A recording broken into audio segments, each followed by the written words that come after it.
మన దేశంలో మనుషులకు ఇల్లు తక్కువేమో గాని దేవుళ్ళకి ఇల్లు ఎక్కువే. కోట్లలో ఉంటారు మన దేవతలు. ఎప్పుడూ ముక్కోటి దేవతలు అన్నారు కానీ ఇప్పుడు ఆ సంఖ్య ఎక్కువే. మరి అనేక రూపాల్లో దేవుళ్లను కొలుస్తాం కదా. ఇవి చాలదన్నట్టు తమిళనాడుకు చెందిన ఒక వ్యక్తి తన ఇంట్లో ఏలియన్స్ కోసం గుడి కట్టించాడు. వినడానికి వింతగా ఉన్నా ఇది నిజం.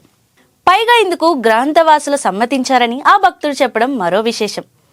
లోక్నాథన్ అలియా సిద్దర్ బక్యా మల్లముబంపట్టి గ్రామంలో భూమిలో 11 అడుగుల లోతున ఏలియన్స్ కోసం గుడి కట్టాడు. ఇంకా అక్కడ శివుడు, పార్వతి, మురుగన్, కాళీ విగ్రహాలు ఉన్నాయి. ఆ పక్కనే గ్రహాంతరవాస దేవుడి విగ్రహాన్ని ప్రతిష్ఠించాడు.